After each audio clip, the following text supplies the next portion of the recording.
ladies and gentlemen. It's a real honour for me to address the Korea branch of the Royal Asiatic Society, and I want to take this opportunity to thank Brother Anthony and all of his colleagues, his fellow officers that are supporting the Society's work. Because I think the work that you do in introducing this country, its culture, its history, and the society, wider society, to the wider public is of real importance, and I want to pay tribute to the Society's sponsors for supporting such a very important cause and being such good corporate citizens in doing so.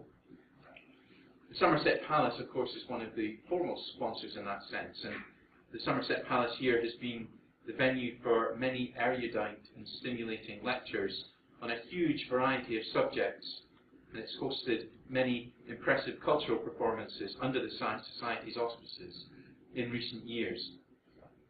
And I'm afraid that my talk this evening will fall some way short of the insights and erudition that you're used to.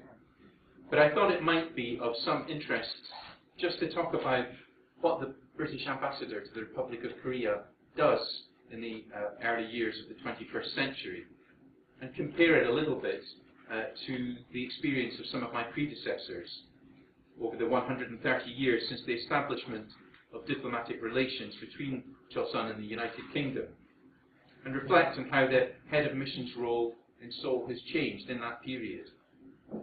And I'm indebted to Jim Hoare and Warwick Morris for much of what follows this evening. I'm not sure how many of you really have a sense of what embassies do, or what it's like to work in an embassy.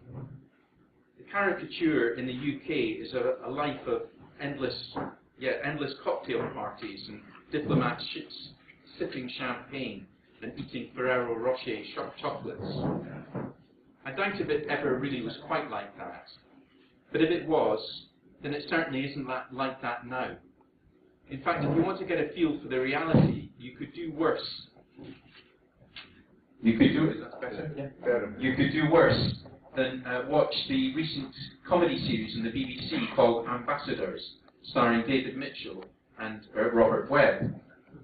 I should apologise, the slides that you're going to see this evening are of variable quality. Some of them are very sharp, some of them are distinctly pixelated, so I apologise for that in advance. This sitcom, Ambassadors, is set in the fictional Central Asian country of Tajikistan, and it avoids most of the UK stereotypes and offers a sympathetic portrayal of some of the challenges British diplomats face in their working and personal lives, including the difficult decisions that have to be made when we're faced with conflicting national objectives, and also the frustrating conversations on Skype with the family back in the UK over unreliable internet connections, and sometimes with less than forthcoming children. The fact is that the IT revolution and 24-hour news cycles have radically altered the way we operate as diplomats, even from my first posting in Beijing in the 1980s. Like people working in any business these days, email and social media mean that in the embassy we're communicating constantly with our colleagues in London and other posts in the Asia-Pacific region. The job is much more 24/7 than it ever was in the past. Policy submissions going to our ministers are joint efforts by staff in the Foreign and Commonwealth Office and in embassies. Less than 30 years ago, telegrams from London were circulated in hard copies around the embassy in Beijing twice a day, and we had 2 separate hour-long slots in which we could send our telegrams back to London. Every word was carefully weighed. There was much greater sense of isolation. But even so, our autonomy on the big issues was, as today, still quite limited. Our personal lives, too, have changed a lot in the last 30 years. In Beijing, the cost of making an international phone call and the difficulty in getting an operator to put the call through meant that Anne and I spoke to our families maybe once every 3 weeks. I was 4th on the distribution list for The Observer when I first arrived in China in November 1986. The paper was at least a week old, sometimes 2, when it arrived in the embassy in the diplomatic bag conveyed by the Queen's messenger. and by the time it reached me, it was 4 weeks old. Today, we read the FT in hard copy or online every morning. How very different to the life and challenges facing Britain's first representatives here. Sir Harry Parkes was an old China hand, having arrived in the 1840s during the First Opium War. He went on to work in Siam and Japan, serving for 18 years from 1865 as British Minister, before arriving in Seoul in 1883, en route to taking over as Minister in Beijing. Aston spent much of his career in the consular service based in Japan. And that's not Walter Hillier. We haven't got a photo of Walter Hillier, sorry. And Walter Hillier, whose wife laid the foundation stone of the residence, served for 20 years in China before coming to Seoul. These men were steeped in East Asia, even if they were initially unfamiliar with Korea. No annual leave journeys back to the UK for them, rather years of service before sailing back for very rare breaks that would then last for months. Happily for them, they did not know the tyranny of the Outlook inbox. Instead, their dispatches took weeks to arrive in King Charles Street in London, although even then the telegraph facilitated speedier communication when really necessary. Because of that distance, they enjoyed some degree of autonomy, and in some instances, their plenipotentiary and extraterritorial powers gave them an authority I certainly don't possess. I doubt if those of you who are citizens of the United Kingdom or Canada or Australia would be at all happy if you found yourselves appearing before a court at the residence with me in the position of judge and jury. These men had significant latitude in determining where to focus their efforts within the parameters of broad British imperial objectives. Today, we consider the region in the context of the re-emergence of China as a great power and US-China power dynamics. Back then, it was Britain's great rivalries with Russia, the decline of the Qing dynasty, the rise of Japan, and the echoes of the rise of Germany in Europe that set the geopolitical context for Parkes, Aston, Hillier, and their successors. Added to this, they had to build Britain's diplomatic presence up from scratch, procuring a site, designing and building a residence and office space, even a garden, tasks today that we turn to estate specialists, property developers, and others to fulfill. Some things never change, though. Parkes, Aston, and the Foreign Office had to fight hard to overcome Treasury opposition to spending the sum of £200 to acquire the original house and the land we now occupy. If the Treasury hadn't been so obdurate, we could have had it for £100. And even at 200, it proved to be a fantastic investment. Another thing that hasn't changed is provision of consular protection and assistance to British nationals, still one of our core responsibilities. And even if the size of the community for which we have responsibility, up to 8,000 residents with short-term visitors on top of that, even if that size is a lot bigger than the couple of hundred or so residents in Korea at the turn of the 19th and 20th centuries, I suspect that today's community is a lot less demanding, for which I'm very grateful. But I hasten to add that no one should hesitate to contact us for the assistance to which you're entitled. But the experience of Henry Coburn, who arrived in Seoul in 1905, provides an interesting illustration of the limits to the consul's autonomy even then. Coburn's appointment coincided, of course, with the great catastrophe for Korea of the Japanese occupation. In 1908, Coburn clashed with the local Japanese authorities as he tried to protect Yang Ki-taek, the Korean journalist and vocal critic of the occupation. Yang sought refuge at the British-owned Korea Daily News after escaping from Japanese custody. Coburn refused to allow the Japanese to enter the premises to rearrest him. But after a protracted correspondence with Sir Claude MacDonald in Tokyo and Sir Edward Grey in London, he was eventually instructed to hand Yang over. As many of you will know, Coburn chose to resign, having done as instructed. I'm not quite sure how much autonomy one of his successors enjoyed, though. is the centenary of Arthur de la Mar's birthday on Friday. He arrived here to leave the post as Vice Consul in 1938 at the tender age of just 24. He later said that he explained to visitors seeking his advice that he had no consular experience whatsoever, but that he was a Jersey man and a farmer, and that a Jersey farmer was the best source of advice that you could get anywhere in the world. An assessment with which I'm sure my predecessor, Martin Uden, would agree, and sensibly so, since Fiona Uden is a proud Jersey woman.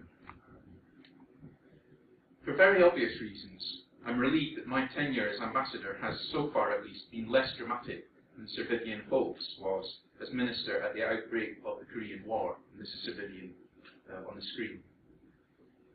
Holt heard the news that North Korean forces had attacked on the 25th of June and that there was heavy fighting along 38th parallel. Believing it his duty to remain, and naively that he would be protected by diplomatic immunity, he stayed at the residence and the compound, taking refuge with the Anglican bishop, amongst others.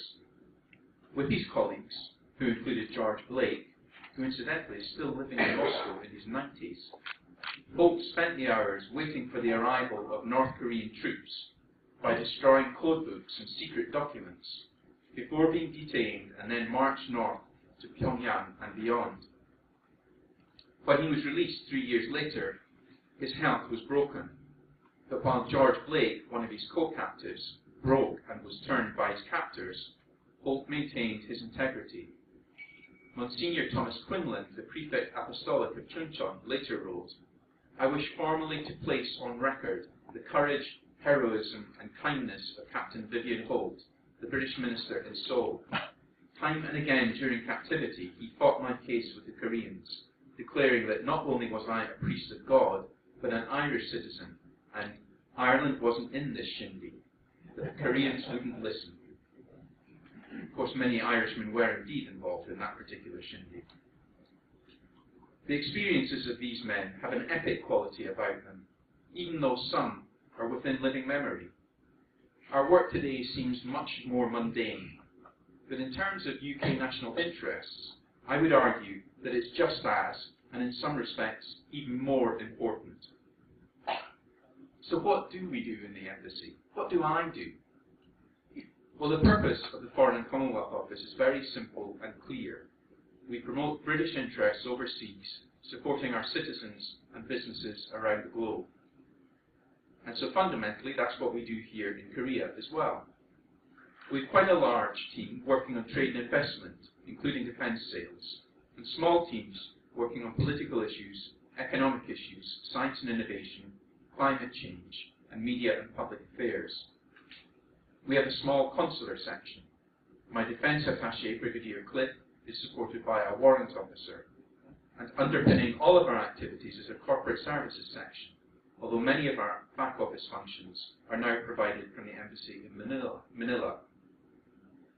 The corporate services section works closely with an outsourced facilities management company.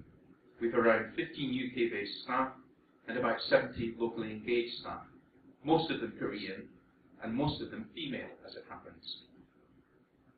A typical work for me will consist of a mixture of events covering the range of the embassy's activities. So that might include meetings with chaebol CEOs or the chairman of one of the major banks, where the two principal priorities for me are securing their involvement in delivering the UK government's huge infrastructure development programme and facilitating partnerships between the chaebol and UK companies on projects in third country markets like the Gulf and Sub-Saharan Africa. I'm also often seeing the leaders of the major public and private institutional investors, such as the National Pension Service and the Korea Investment Corporation, talking to them about investment opportunities in UK infrastructure. I often meet senior executives from UK companies visiting Korea to brief them on the political and economic scene and discuss ways in which the different teams in the embassies can help them. In many cases, they will want to discuss problems they're having in overcoming non-tariff barriers or non-implementation of the provisions of the EU-Korea Free Trade Agreement, or dealing with the web of Korean regulation. And to follow up on such concerns, I'm regularly lobbying senior officials in the Korean government or trying to get our arguments across in public. So here I am with the Deputy Prime Minister. And public diplomacy, in one form or another, always features somewhere during the week. This comes in many guises, from the traditional speech or newspaper article to fairly regular tweeting. Those of you on Twitter can follow me on @UKand_Wightman. But I also do occasional radio and TV interviews. Sorry about the socks in that particular one. When my mother saw that back in the UK, she was absolutely appalled that I had socks and I weren't matching. Lunch at the residence might be with a member of the National Assembly, a Korean academic or senior journalist, or a minister or senior official, during which I will aim to develop my understanding of the Korean perspective on a key policy issue and try to persuade my guests of the merits of the UK position or the benefits in adapting Korea's position. On the economic side, I'll be talking about the underlying strengths of the UK economy, the Prime Minister's initiative from last year's G8 summit on trade, tax and transparency, or the major reform of our electricity market, the challenges facing foreign investors in Korea. On the security side, the situation on the Korean Peninsula, China and Northeast Asian security, and Korea's role in tackling global challenges are regular topics for conversation.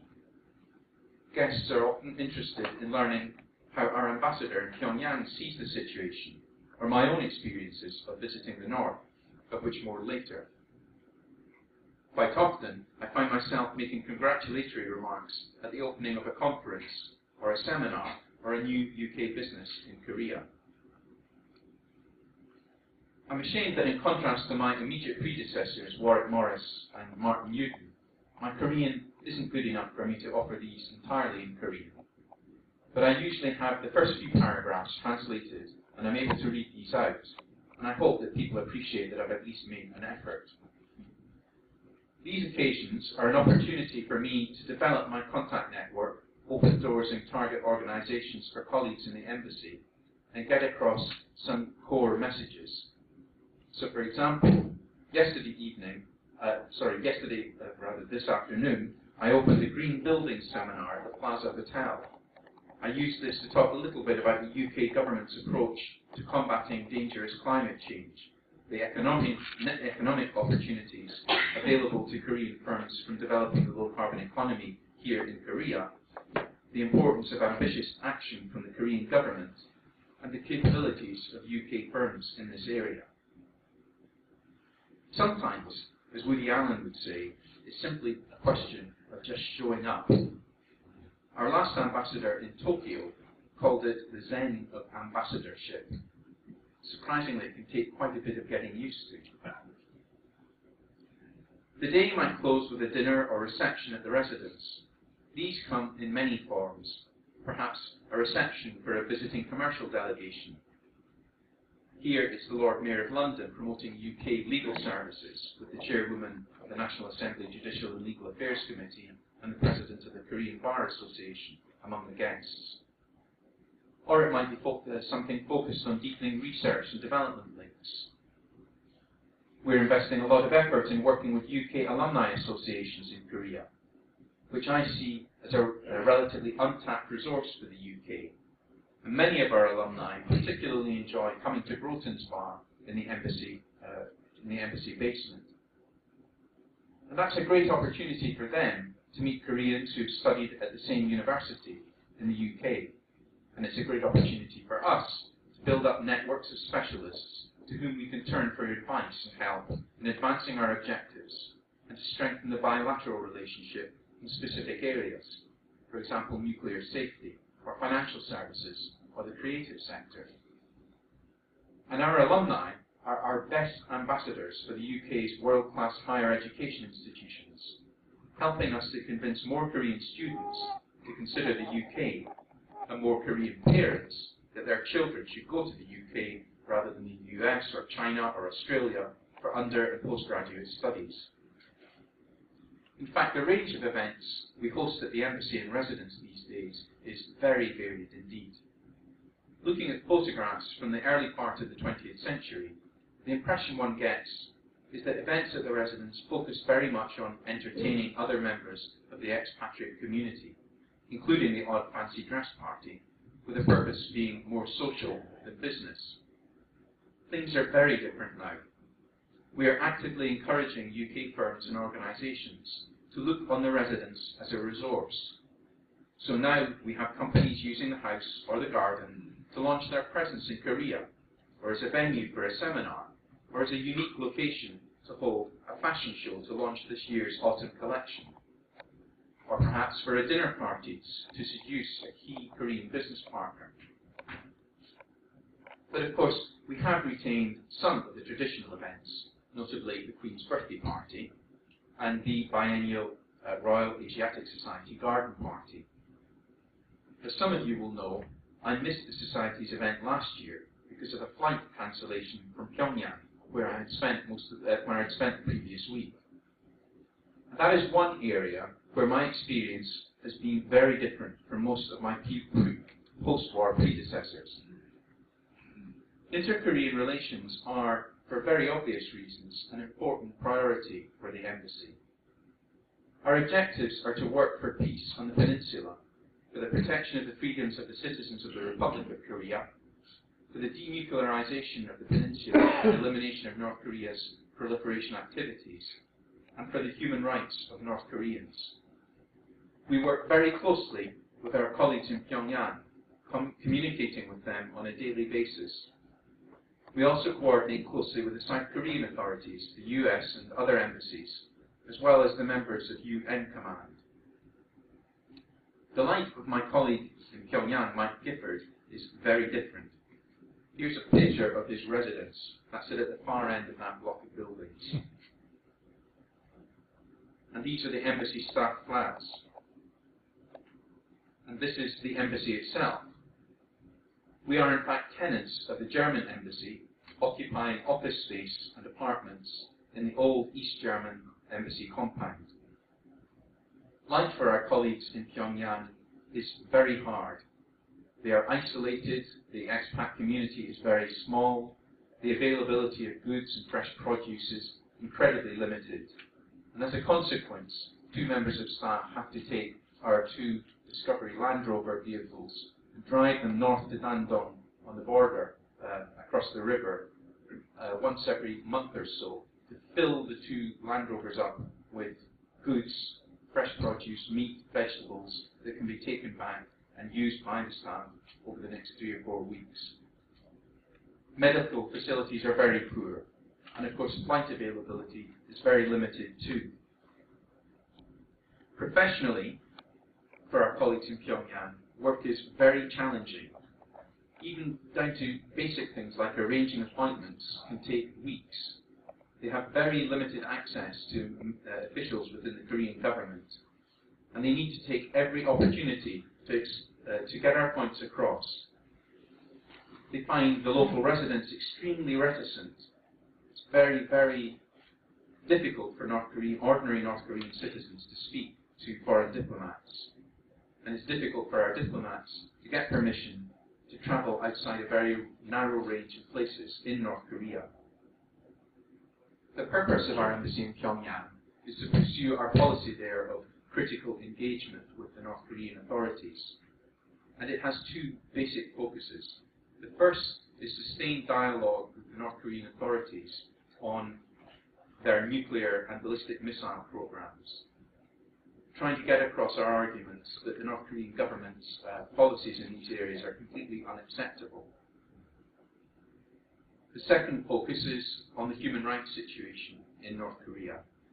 And in pursuit of that, we run a number of modest aid projects focused on human rights and assisting the most vulnerable groups in North Korea: disabled people, orphans, breastfeeding mothers. We also run a small English language teaching program with 4 English language teachers teaching English language teachers in institutions in Pyongyang. And we take about a dozen or 15 North Korean officials to the United Kingdom to spend 4 weeks in the UK every year living with British families, and learning about the way that the West works. Our objective in doing this is to try to demonstrate to North Koreans that the outside world is not hostile, that there is another way, and to expose at least some members from the elite the realities of life outside North Korea, that we accept that this is very long-term work. Unlike all but my recent predecessors, I'm able to visit Pyongyang, and I aim to get there about once a year. I have to travel via Beijing and pick up a visa there. My most recent trip was in June last year. And during the visit, I was able to meet one of the Vice Foreign Ministers, a member of the Central Committee of the Korean Workers' Party, and a Lieutenant General in the KPA, as well as ambassadors from other countries and representatives of the United Nations agencies and NGOs working in the country. I'm going to show you now some slides to give you a sense of what life is like in and outside Pyongyang. There's a series of slides to start off with here that are just of grass. And you'll be wondering, why on earth am I showing you slides of grass? This was because in June last year, in every town and city that we were in, every village we were in, the grass verges were being dug up, and the earth was being sieved, it was being sterilised, it was being put back, and grass was being re-sown, simply because Kim Jong-un had a few weeks before said that steps had to be taken to beautify the towns and cities and villages of North Korea. You can see this small verge, which is in Wonsan. Even there, very small area of grass has been cultivated. And here we are back in Pyongyang, and all of these people in this park area are engaged in grass planting and grass tending. See how each of these individuals is just working away at a little patch, keeping that little patch weeded and watered. And think of the immense labour that's invested in this completely redundant activity. And it makes you realise, it makes you understand one of the reasons, one of the many reasons, why the North Korean economy is in such a parlous state. This is the main road between Pyongyang and Wonsan. You can see how busy it is. Well, no, you can't see how busy it is. It's rather dim. Is it possible to turn the lights down, perhaps?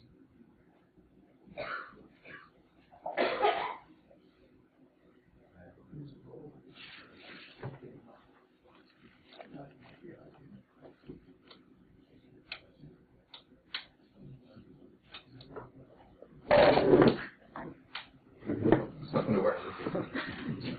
You'll have to take my word for it. There's no traffic on the road.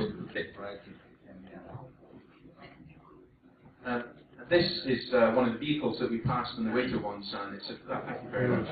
It's a charcoal-powered vehicle, lorry. And we saw quite a few of these in our travels. People are very, very ingenious in the way in which they make do and mend with what's there. I included this, if you can just see through the trees, the extent of the deforestation that there is. I've seen pictures of what South Korea looked like in the 1950s and 1960s, and I've travelled quite extensively in rural areas in North Korea. There are very, very few trees to be seen, and it reminded me of pictures of South Korea in the 50s and 60s, and it's just an ecological disaster in the north. And you see crops being cultivated on very steep slopes, which just adds to the erosion, the soil erosion, and reduces the yield of the harvests. Here we have, these are taken from moving cars, so that they're a little bit blurred, but this is a typical rural house, rural dwelling in North Korea, a semi-detached bungalow. They look quite pleasant from the outside, and they retain obviously the traditional Korean characteristics, but sanitation and the general state of the buildings is very, very poor. It's a village, you see, of that type of housing. This is, sorry, you can't see this very clearly at all. This is the Vinalong factory in Hamhung. Some of you may have heard of it, the entrance to it, and that's part of the factory. It's a huge complex. In scale, it reminded me of the POSCO plant in Pohang. It's just a vast area, but absolutely decrepit, although still in operation. The reason that we were going to Hamhung was to visit an aid project that the embassy supports, our embassy in Pyongyang supports. It's to grow fresh vegetables that are then fed to women who are breastfeeding to ensure that they are getting some of the vitamins that their babies require. And you can see that the cabbages are very healthy. In fact, this was we were impressed with the way in which this project was being managed by a North Korean agronomist. There were a series of these sorts of greenhouses with vegetables growing inside them, and a lot of produce was being cultivated. And there you see one of the reasons that this project has proved successful is Kim Jong-il visited it shortly before his death, just 8 or 9 days before he died in 2011, and he was impressed with what he saw and told, during his on-the-spot guidance, told his officials that it was important that this project should be supported. So we're confident that it will be able to continue for the future. All of us, or rather the embassy at the time, was completely ignorant of the fact that Kim Jong-il was visiting this project. There you see some of the vegetables growing in one of the greenhouses, and in this same greenhouse you can see the very spot on which Kim Jong-il stood to give his on-the-spot guidance. And since then, you can see that the tile has been replaced.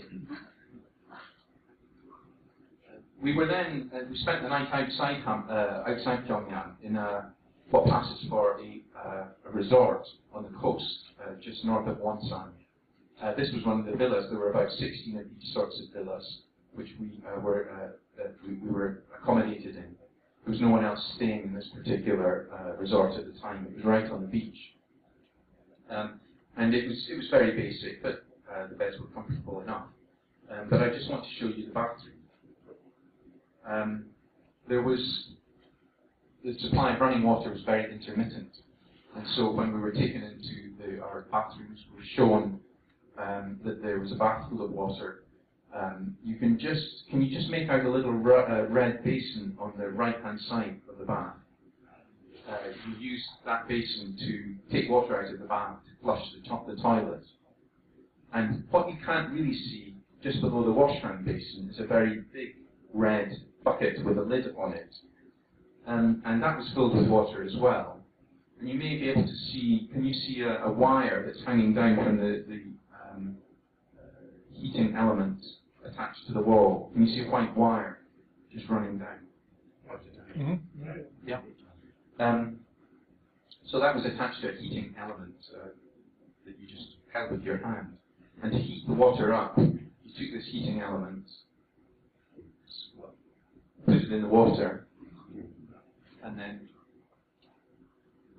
attach the wire to the plug. And I was helpfully told to make sure that I had unplugged from the socket before I touched the water. So that's another example of make do and mend, I think. But the water heated up very quick, well, within an hour. Back in Pyongyang now, and this is the Mansudae complex that was rushed and completed for the centenary of Kim Il-sung's birth, which looks really quite impressive from a distance. Less impressive from close up, although not too bad at the moment, but the odd tile that's falling off remains to be seen how it stands up to weather over the coming years. But it's quite a good illustration that some parts of Pyongyang superficially look quite impressive, and it is in fact a very green city. We'll see a little bit more of that later. But right within half a mile of what we've just seen, downtown Dubai, as we've just seen, you find these dwellings that are, you feel you're right back in the middle of the countryside. Here, in the back of, this is just a quarter of a mile from the embassy, the residence. People growing vegetables in the back of their garden, and what I find impressive there is the great success that people have in producing vegetables intensively when they're given the opportunity to cultivate these private plots. But again, it's just, you wouldn't say that you were in the middle of a capital city. I talked about the greenery, and here you can see one of the parks in Pyongyang. Not very many people around, having said that. What am I doing here? We saw a lot of women carrying these parasols, and it became apparent that the decoration of the parasols were one way of an individual woman demonstrating a degree of individuality. It's a sort of fashion accessory. And here we see another woman with a slightly different pattern. And you can see also the woman on the left is wearing a particular sort of, almost like a hanbok. She's one of, a lot of women are dressed around Pyongyang in that fashion. But they are actually keeping an eye on other people and reporting on their behaviour. So if people are crossing the road in a place where they ought not to be doing that, they'll be noted down, they'll be reported. If they're not doing their grass growing activities with sufficient zeal, they will be reported on. Another example of individuality here in what was a massive block of apartments is to see that somebody on their balcony has got a pigeon loft. And again, I was a little bit encouraged to see something like that, somebody having a degree of individuality in their life. This was the newest apartment store that's being built in Pyongyang, although I think another one is being developed by the Chinese at the moment. And what is really surprising is what's inside it. You see shelves stacked with goods that you would expect to see maybe in Home Plus or Lotte Mart. You see rather chic boutiques. And it indicates that there are some people in Pyongyang who have got quite a bit of money and are able to spend that money on goods of this nature, and who want to spend money on goods of this nature, and who don't think it's a problem for them and for their personal security if they spend money on goods of this nature. So it's quite an interesting development, I think. I find that quite encouraging too. This is just a couple of students cuddling each other in a park. But outward displays of affection amongst young people in North Korea are frowned upon. So it's quite nice to see a couple of students defying custom. We saw a lot of playgrounds. Another thing that Kim Jong-un has emphasized he wants to see more of for North Korean citizens. And now just two or three photos to show you that fundamentally North Korean people are just like people anywhere else in the world. They want the same sorts of things. A couple of young girls going to school. And here a grandmother is playing with a couple of, well, I don't know if it's a grandmother, but an older woman playing with a couple of young children. And you do see these occasionally, you catch these glimpses of ordinary life. But it has to be said that most of the time, when you are watching people in Pyongyang or Wonsan, Hamhung, Nampo, all it looks as if they are doing is just trying to survive, getting on with their life, trying to keep a low profile, trying to keep out of trouble. And on each of the occasions when I've left Pyongyang, the overwhelming feeling that I have had is really one of sadness and one of great sadness at the waste of human potential that we see North Korea there. So much for North Korea. One of the greatest privileges of being an ambassador anywhere is the range of really fascinating people you get to meet and the unexpected things you find yourself doing. One of the first visits I had in Korea after I arrived here in November of 2011 was to the National Center for South Korea's Paralympians near Incheon. It's a really high-quality facility, and it was exciting for me to meet some of the athletes and admire their skills. Well, humiliating, actually, when I played table tennis with this particular girl. I enjoyed test driving some of the zero-emission cars Hyundai Kia are developing at their R&D centre at Hwaseong. The British band Muse provided a big contrast to K-pop acts at the Jamsil Stadium last summer. And who could fail to enjoy the wonderful BBC Symphony Orchestra performing Elgar and Vaughan Williams of the superb Peter Donohoe playing Tchaikovsky at the Seoul Arts Centre.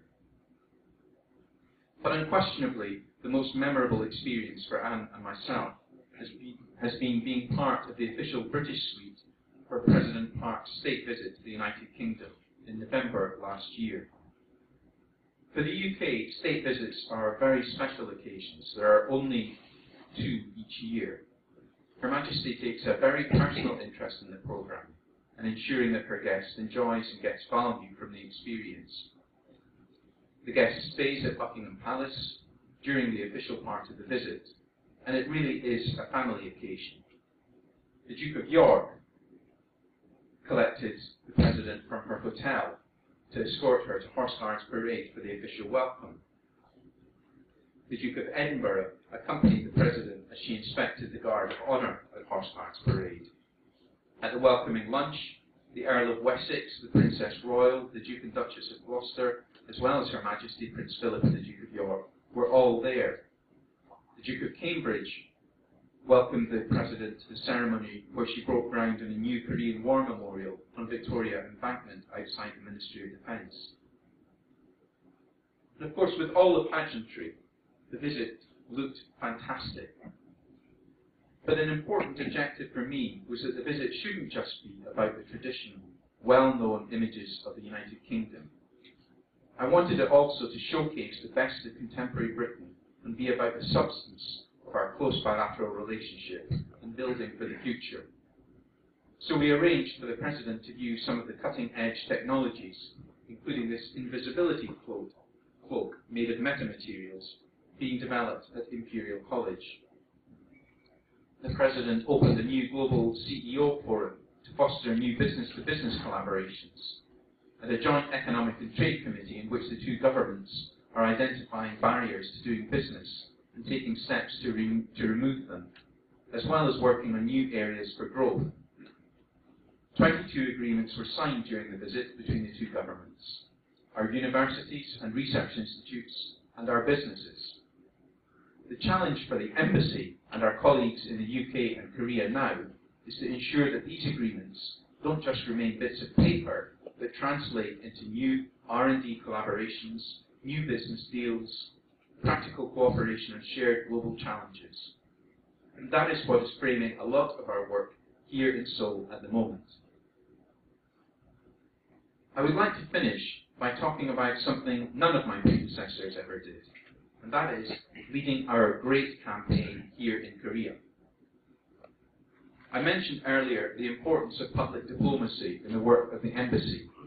Well, the Great Campaign is at the heart of this. The campaign is the UK government's most ambitious international marketing initiative ever. It showcases the very best of what Britain has to offer in order to encourage the world to visit, study, and do business in the UK, in particular to engage with our creative economy. It supports the Prime Minister's Global Race for Growth and Olympic Legacy programme. The campaign is currently active in over 86 countries, but Korea is one of the top 10 priority countries for the campaign. Unifying the international growth promotion efforts of UK Trade and Investment, the British Council, the Foreign and Commonwealth Office, and Visit Britain, the Great Campaign aims to deliver significant and long-term increases in trade, tourism, education, and inward investment in support of the government's prosperity and growth agenda. You may have been involved or noticed some of our great events last year. One of the highlights was our Great Bus, which spent a week in Korea in October. The Great Bus is actually the first of the new fleet of low-emission London buses, the Boris buses. It combines cutting-edge technology with one of the UK's most iconic images. So it's a perfect example of the 2 themes we're focusing on here in Korea: Great British innovation and Great British creativity. We parked the Great Bus outside the venue for the World Energy Congress in Toyko, where 3,000 delegates from around the world were able to see it. And we used it as the venue for a reception where the British firms taking part in the Congress were able to host their guests.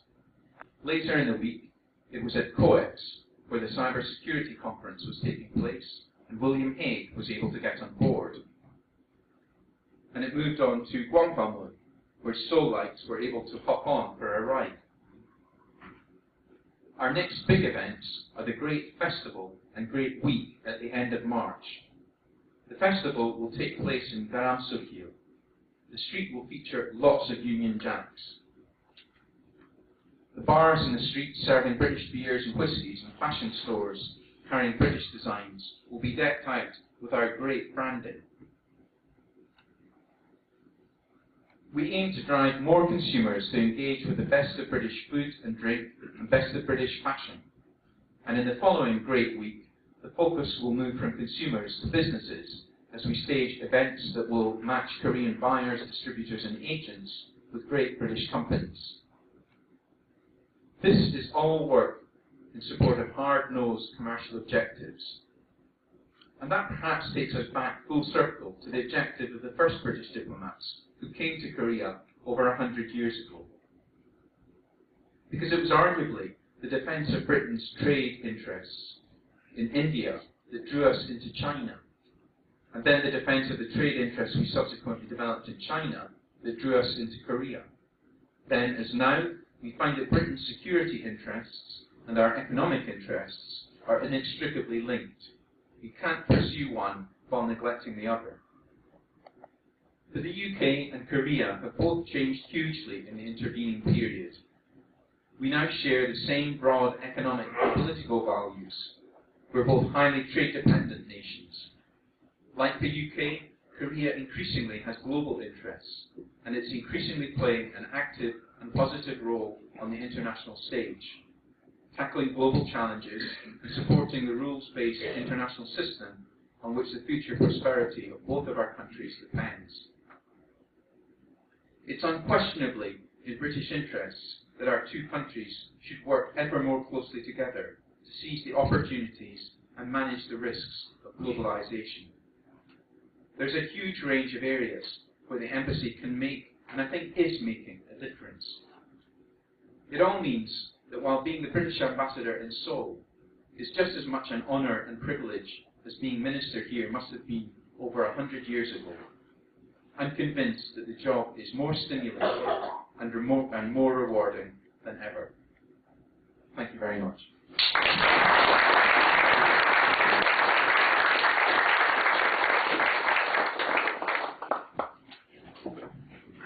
Shall we do questions?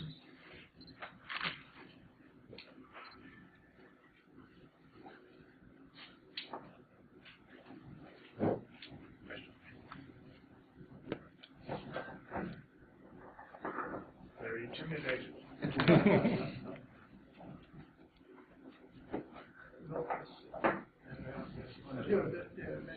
you very much.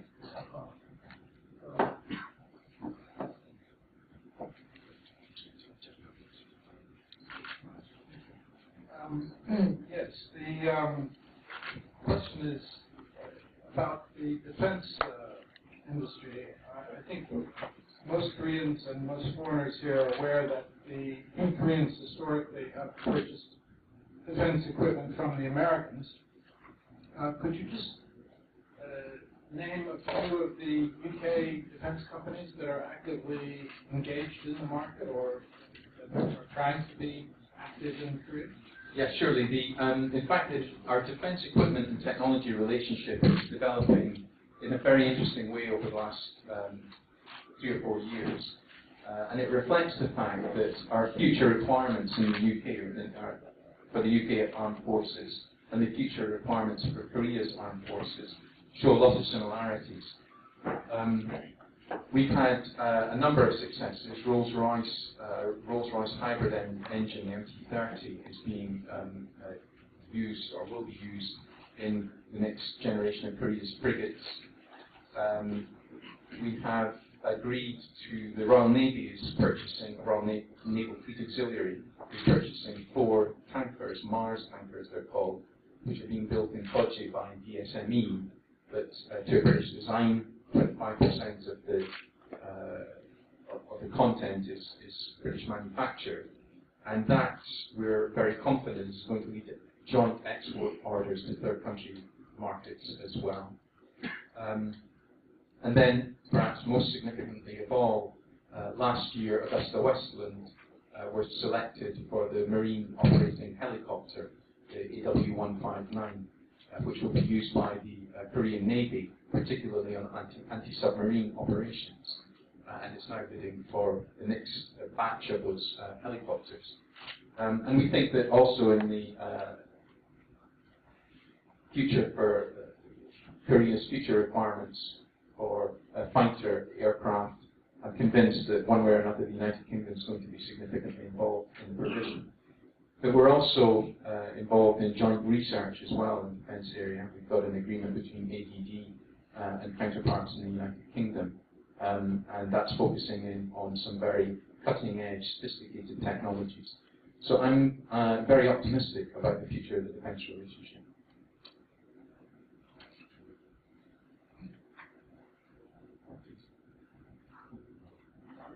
Thank you. So, I'm impressed by your explanation of your trip to Pyongyang June last year. Is it possible for me to get some updates from your ambassador in Pyongyang? Because I understand that he travels every 3 or 4 months to Seoul to brief what's happening in Pyongyang. And did you find any activities of English teaching in Pyongyang, specifically by the British Council? Is it booming or is it declining? Thank you. In fact, the ambassador comes maybe once a year. He's not here 3 or 4 months, he comes maybe once a year. But when he comes, he talks to Korean officials, talks to obviously the UN command is very interested in what he has to say, also academics and journalists here. So there may be an opportunity in the future when he comes here perhaps to meet him. As I said, our English language teaching training program rather than teaching program is very modest in scope. We have one teacher in I think 4 different universities in Pyongyang, leading universities, and they are teaching the teachers. That program has been going on for 3 or 4 years. We're just reviewing what's worked, what hasn't worked, before taking decisions on how it might develop in the future, or whether indeed it should continue in the future.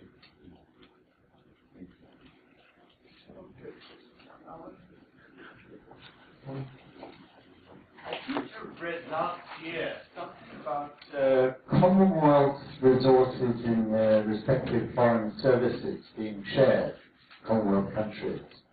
Is this actually happening, and if so, has it impacted your life in the days of a British ambassador?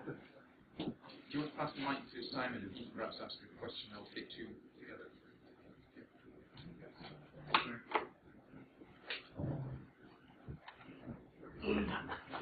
Thanks. My question was about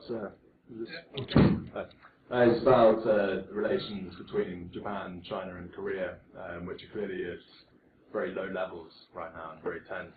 Clearly, the US is trying to do what it can to relieve those tensions. Is the UK, are you and your colleagues in the region trying to do anything to contribute to lowering tensions?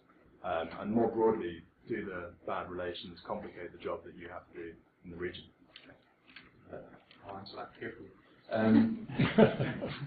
Alan, your question about Commonwealth resources. Yeah, the British government, the coalition government, is very committed to the Commonwealth, the whole concept of the Commonwealth, and to ensuring that in developing relations with new partners around the globe, we don't neglect traditional partners. We have got examples of sharing of resources in 1 or 2 posts around the world. I can't think of them off the top of my head, but where, for example, you might find that a British embassy is co-located with the Canadians, or we're supporting somebody, one of our other Commonwealth partners somewhere. We don't have anything of that nature here in Seoul, although we work very closely with Canada, Australia, New Zealand, as with the other ascending states within the context of the UN command. The UK has a very good relationship with both Korea and with Japan. It's the objective of the British government to deepen the relationship in the years to come.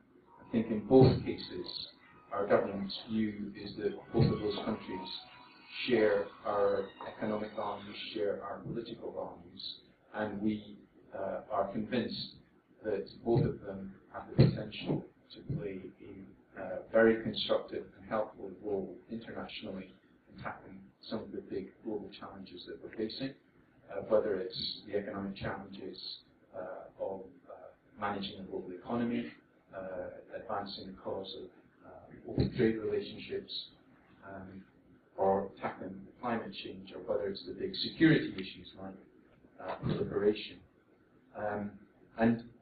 It's unquestionably the case that for friends of Korea, for friends of Japan, we would like to see better, more constructive relations between the two countries. With others, we will do what we can to try to encourage both governments to re-establish more constructive relationships, while making sure that sensitivities on both sides are taken into account.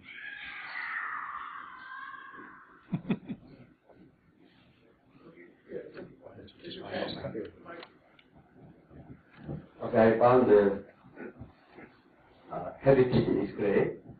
I know British heritage is great because I lived in London a long time ago, but I understand the British Council is now trying to let or make the Korean people understand better about the British heritage in Korea. But I wonder whether the British Embassy or British Council try to make British residents in Korea to give access or to be accustomed to do or to know better about the Korean heritage.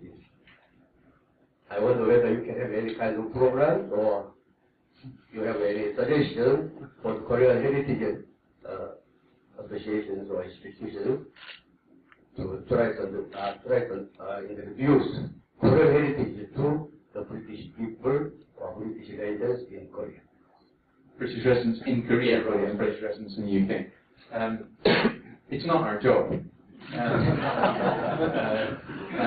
That's the job of a variety of different Korean organisations. But I think that it's for any foreign resident, and that includes British residents, it doesn't matter how long or short the period of time you're going to be spending in Korea is, that time will be more rewarding for you if you are able to engage and take an interest in Korean history and Korean culture. And organisations such as the Society here, I think, play a really important role in opening up new areas to foreign residents. I think that both for residents and for foreign tourists as well, there is scope for making the experience of foreigners visiting some of the many beautiful and fascinating historic sites in Korea, to make that experience more rich and rewarding in the way in which it's presented. And I think that is something that the United Kingdom is particularly good at. And there are things that Korean organisations can learn from our experience. And indeed, I know that there's a lot of studying of our experience in the National Trust in the UK. There are people in Korea that are very interested in that and trying to learn from that in the way in which they present some of Korea's most interesting places, not just to foreigners, but also to Koreans as well. So I think there are things that can be done, but it's not the embassy's job, and it's not the British Council's job either. Thank you.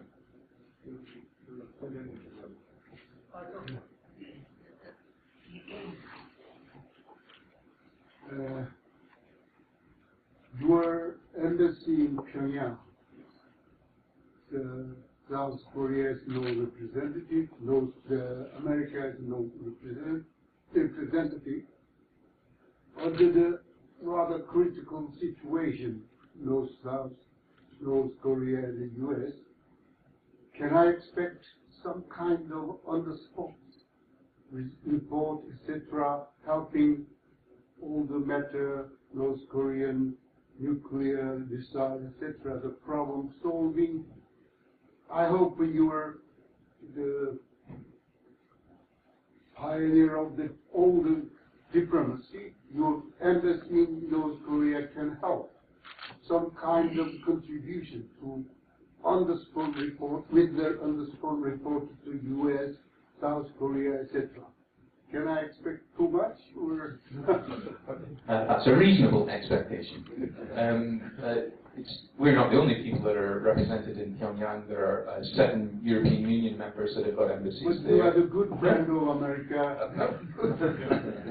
And what we and they do is we do share the experience and the observations that our colleagues in Pyongyang are making with people here, with colleagues in Washington, in Tokyo as well, because obviously it's a vital national interest for the Japanese government as well.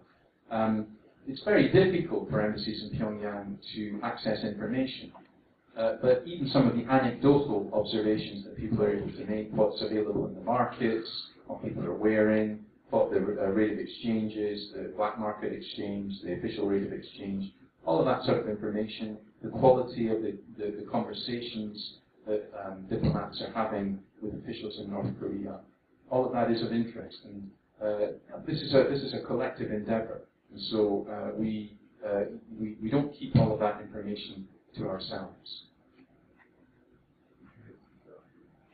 You know, you all have lots of official and big questions, but I have a little small personal question. Well, I came here a little late, so I don't know whether you mentioned this or not, but when you get into your embassy, you stay at homestay, right? And when I read that you were planning to stay homestay for several days before you go to the embassy, I found that was really interesting, and personally I felt really great because you seem to really want to know about Korea. So what did you enjoy the most when you had a homestay in Korea, and why did you decide to do that? Thank you. It wasn't a long homestay, it was 3 weeks. And if I'd been able to stay longer, the main objective would have been to try and improve my Korean language. 3 weeks is enough to do. I'd been studying Korean before I came back here. 3 weeks of immersion like that isn't nearly long enough.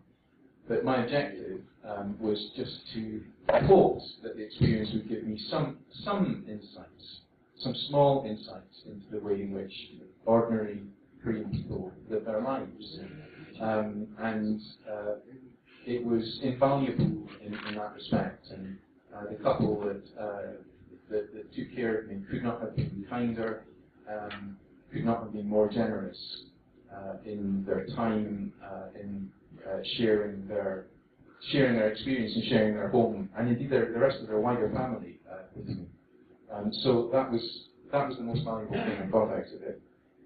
But I also got 3 weeks of exposure to home Korean cooking, and that was a terrific experience as well, because every breakfast, every dinner, I was having with my hosts, and that was absolutely authentic, and was terrific. Yeah, now that the Korea-EU free trade agreement has been underway for a couple of years, that was always in the details of the implementation. So, from your perspective, what has surprised you the most, or if not surprised you, what do you find the most interesting aspect of the implementation, particularly in regards with trade between UK and Korea? I guess the most interesting thing has just been the speed at which it has an impact on the trade figures, and it's certainly from the UK-Korea perspective, it's a very good example of how both partners in bilateral, by liberalising trade, both partners, both economies benefit. We haven't quite yet got the full year figures for 2013 exports, but in 2012, Korean exports, which was the first full year for FTA, in 2012, Korean exports to the UK increased by 24%, and that was during a period in which the UK economy was flat. UK non-oil goods exports to Korea in 2012 increased by 15%, and I think they're going to increase by another 15% last year as well. If you include oil, the increase was even greater. So that's been very impressive, really encouraging, and there are further benefits to be gained. There's been quite a lot of reporting in the Korean press looking at the headline figures of bilateral trade between the European Union and Korea, and it does show that Korea has moved from a trade surplus into a trade deficit since the implementation of the Free Trade Agreement. But that's got nothing to do with the FTA. It's got everything to do with the state of the Eurozone economy and the significant reduction in the imports or orders of Korean ships by Europeans, and then fall off in the purchase of consumer goods, Korean consumer goods by European consumers because they're having a bad time. As the European economy picks up, we're going to see Korean exports picking up. And we can, by analysing the various sectors covered by the Free Trade Agreement, both ways, we can see very clearly that in sectors of the economy covered by the Free Trade Agreement, exports have increased. So the FTA has created jobs and saved jobs in Korea. It's created jobs and saved jobs in the European Union as well. London Book Fair. Yes. Anything you can say about the London Book Fair this year with Korea? Yeah, no, we're really excited. The London Book Fair will take place in April, and Korea is the guest nation at the London Book Fair, and 10 Korean authors are going to be featured at it. The Korean Minister of Culture will visit London for the official opening. Maria Miller, the British Culture Secretary, will attend the official opening as well. She's very committed to the whole project. And British Council will shortly be bringing 3 British journalists who specialise in book reviewing to Korea in advance, so that they can meet some of the showcase authors and make sure that when the book fair takes place, not only the people that are visiting the fair will have the opportunity to engage with Korean literature, but also through the medium of Times Literary Supplement and other publications, they can reach out to a much wider audience. And our hope is that as a consequence of this, we'll find more British publishers wanting to translate some of the really interesting writing that's going on in Korea and introduce a new audience, not just in the UK but more widely, to Korean literature. Thank you very much. Call it a day.